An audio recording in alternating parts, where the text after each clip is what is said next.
Now moving on to My Culture, where the year 2023 marks the 140th anniversary of the arrival of the red Maasai Shuka that has become synonymous with being Ma.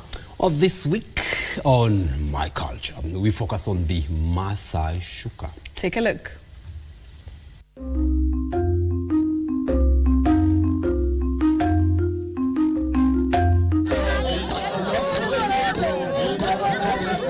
During the inaugural Ma festival that brought together at least 10,000 members from at least 15 Ma-speaking communities from Kenya and Tanzania, pomp and color characterized the festival, with those in attendance adorned in traditional regalia, red being the dominating hue, the Maasai Shuka being recognizable at every glance.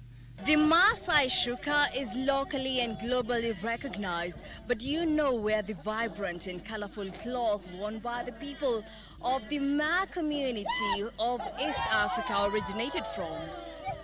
The Maasai blanket or red Shuka cloth is perhaps one of the most recognizable symbols of Kenya and the Ma identity. Initially was pure red. Still here you can find some with pure red. But increasingly, we are nuancing it a bit. We are not static. We innovate. I mean, we have tastes. I mean, we adjust. Blue and white, our flag, Maasai flag, has white on one side and blue on the other side. But red is the color we all love. So when we mix the three together, it brings out a beautiful color. For the past century, the Ma culture has been on the rise, this year marking the 140th anniversary of the arrival of the red Maasai Shuka that has become synonymous with the Ma community. Earlier on, before the invention of the Shuka, we were wearing, of course, hides and skins. And the hides and skin used to be colored red, oiled and colored red from the red volcanic soil. The warriors, when they are celebrating, always smear themselves with what is called the red ochre. And you know we are people of blood. So one of the things that associated with our ceremonies and celebration is a shedding of blood, either for sacrifice or for a mother who just, a lactating mother or an initiate. So when the Shuka came, we naturally leaned towards the red.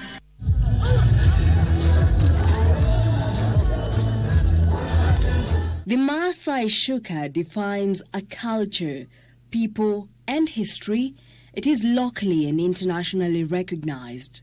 Colors represent identity, so we have different subsections or sub-tribes within the Ma-speaking community. So each color and pattern represent your identity. So if I see these particular colors, then I know which side of the community or which section you come from. So the colors and how they are combined represent who we are and speak before you can ask. So you kind of sets up an identity.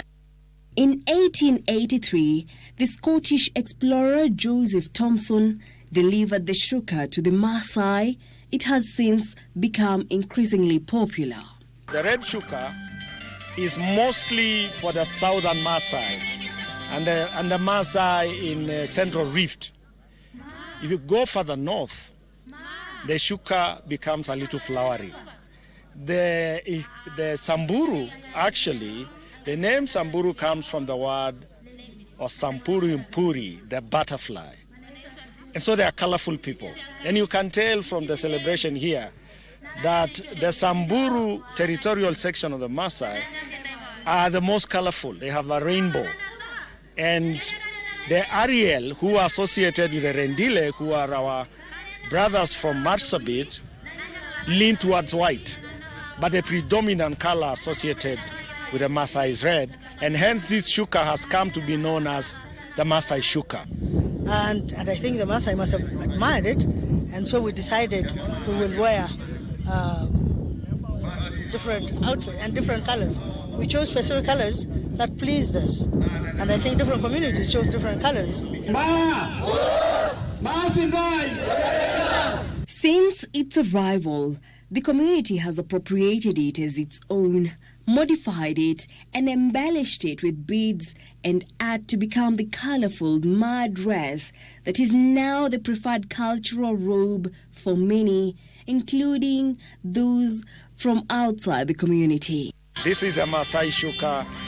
It's the brand that is very clear, cultural brand for Kenya. And we share it with the rest of Kenyans. We see it in weddings, we see it in national functions. We have no problem sharing. We are part of this rainbow nation that is Kenya.